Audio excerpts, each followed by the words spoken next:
जो चीज डूब जाती है इसका मिलना बहुत ही मुश्किल है। लेकिन आज के इस वीडियो में मैं आपको पानी के अंदर से मिलने वाली अनएक्सपेक्टेड चीजों के बारे में बताने जा रहा हूँ। तो शुरू करते हैं अपना काउंटडाउन। Mexican cathedral. दोस्तों ये जो मैक्सिकन कैथेड्रल आप देख रहे हैं इसे सन 1564 में बनाया गया था। ये असल में एक चर्च था जो कि साउथर्न मैक्सिको में बनाया गया था। ये चर्च जिस जगह बना हुआ था वह 18वीं सदी में पूरा पानी भर गया था, जिसकी वजह से ये मुकम्मल तौर पर पानी में डूब गया था। कई सदियों तक ये चर्च पानी में डूबा रहा और नई नस्ल को तो इसके बारे में पता ही नहीं था। लेकिन 1966 में ये आपस में बारिश होना बहुत ही कम हो गई और खुश्की की वजह से पानी का लेवल बहुत ही कम होना शुरू हो गया, जिससे ये अंडर वाटर चर्च दोबारा अपीयर होना शुरू हो गया। पहले तो लोगों को इसके बारे में कुछ पता ही नहीं था, लेकिन फिर हिस्ट्री की रिसर्च से इसका पता चला। अब तो पानी का लेवल इतना कम हो गया है कि टूरिस्ट इसके अंदर भी जाते रहते हैं। मुसियो एटलांटिको। दोस्तों आप सबने बहुत सी म्यूजियम्स का विजिट किया होगा। हिस्ट्री को करीब से जानने के लिए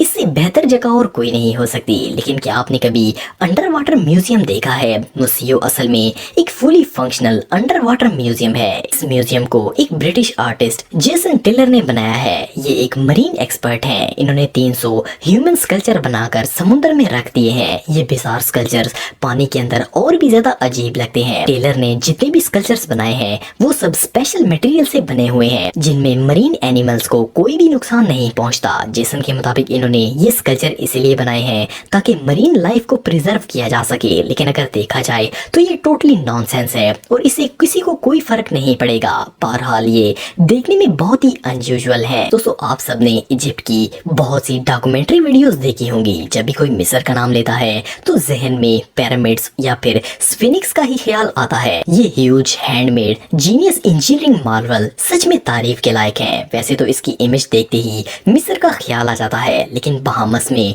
डाइवर्स को समुद्र के अंदर एक स्मॉल स्फिनिक्स मिला। आपको बताता चलूं कि जिस जगह बहामस में ये स्फिनिक्स मिला वो मिस्र से 10,000 किलोमीटर दूर है। पहले तो सबको लगा कि ये कोई कॉपी है जिसे किसी आर्टिस्ट ने बनाया होगा, लेकिन जब एंटीक स्पेशलिस्ट ने इसको चेक किया तो पता चला कि ये 2500 साल पुराना है। आर्कियोलॉजिस्ट का ये भी कहना है कि ये सेम उसी मटेरियल से बना हुआ है जिससे एहराम मिस्र बने हैं। इस ऑब्जेक्ट का वजन 1.5 टन है। पुरस्कार बात यह है कि ये स्फिनिक्स बहामस के समुद्र में आया कैसे? वेल इसका जवाब किसी रिसर्चर के पास नहीं है। इवन इसके मुतालिक कोई थ्योरी भी नहीं है।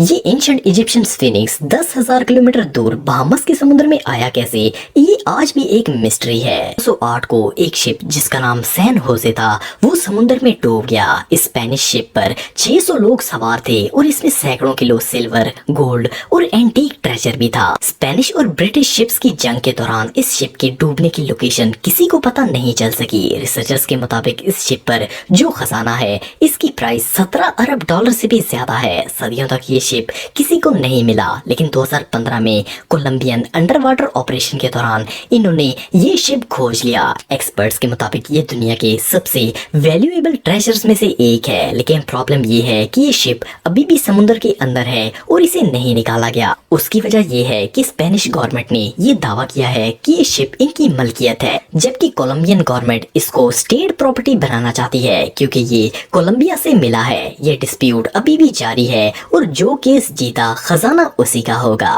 Number 5 Senora de Atocha. दोस्तों Senora de Atocha human history का सबसे वैल्यूएबल ट्रेजर है। सन 1622 में इस स्पेनिश सेनोरा पर खजाना लोड करके हेवीली गार्ड किया गया था। इस शिप पर 260 लोग सवार थे। इसके अलावा रिसर्चर्स के मुताबिक इस पर 40 टन से ज्यादा चांदी, सोना और मुख्तलिफ एंटीक्स भी मौजूद थे, जिनको कोलंबिया, पेरू और बहुत से साउथ अमेरिकन ममालिक से स्पेनिश ने जब्त किया था। 6 सितंबर 1622 को ये शिप समुद्री तूफान की लिपट में आ गया था। ये शिप और इसको गार्ड करने वाले दूसरे तमाम शिप सब के सब डूब गए थे। दुनिया के मुख्तलिफ डाइवर्स इस शिप के मुख्तलिफ पार्ट्स को खोजकर 450 मिलियन डॉलर की ज्वेलरी निकाल चुके हैं, लेकिन क्योंकि शिप तबाह होकर टुकड़ों में तकसीम हो गया था इसीलिए अभी तक इसका एक पार्ट भी मुकम्मल रिकवर नहीं हुआ और डाइवर्स आज भी इसके बाकी पार्ट्स की तलाश में जाते रहते हैं। Painting treasure. दोस्तों सन 1771 में एक शिप नीदरलैंड से रशिया जा रहा था। इस शिप के अंदर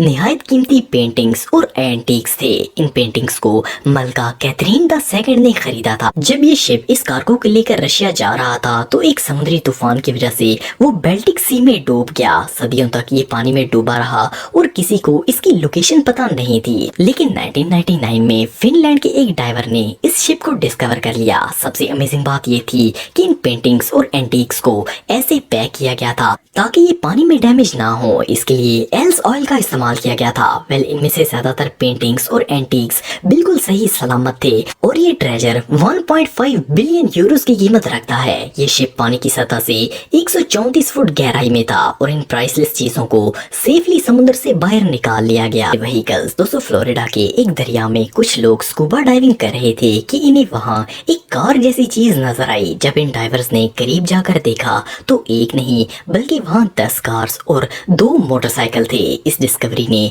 इन सब के होश उड़ा दिए। इससे भी हैरानगी की बात ये थी कि जब पुलिस ने तहकीक की तो पता चला कि ये कार्स यहाँ एक एक करके डुबाई गई थी और इनके ऑनर्स भी बिल्कुल मुख्तलिफ थे। इवन इनमें से कई तो डिफरेंट शहरों की गाड़ियाँ थी। लेकिन आखिर ये सब गाड़ियाँ और बाइक्स यहाँ आए कैसे?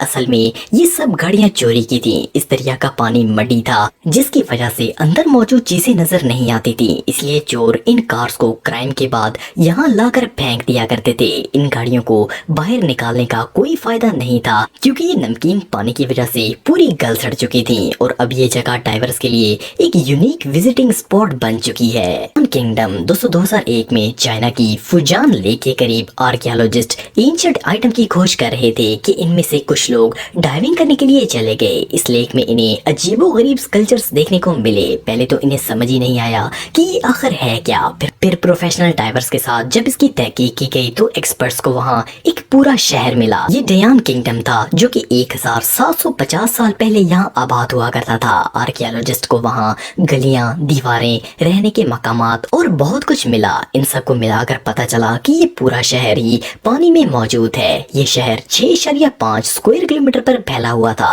थ्योरी के मुताबिक ये पूरा शहर जमीन समेत इस पानी में स्लाइड होकर डूब गया था और इस हजारों साल पुराने शहर के निशानात आज भी बाकी हैं। तो दोस्तों, आज के लिए इतना ही। आपको ये वीडियो कैसी लगी कमेंट बॉक्स में मुझे जरूर बताइएगा और मजीद इन्फॉर्मेटिव वीडियोस के लिए हमारा चैनल जरूर सब्सक्राइब करें और बेल आइकन को भी जरूर प्रेस करें ताकि आपको हमारी लेटेस्ट वीडियोस की नोटिफिकेशंस मिलती रहें। आज के लिए इतना ही दोस्तों, नेक्स्ट वीडियो तक के लिए इजाजत दें। अल्लाह हाफिज।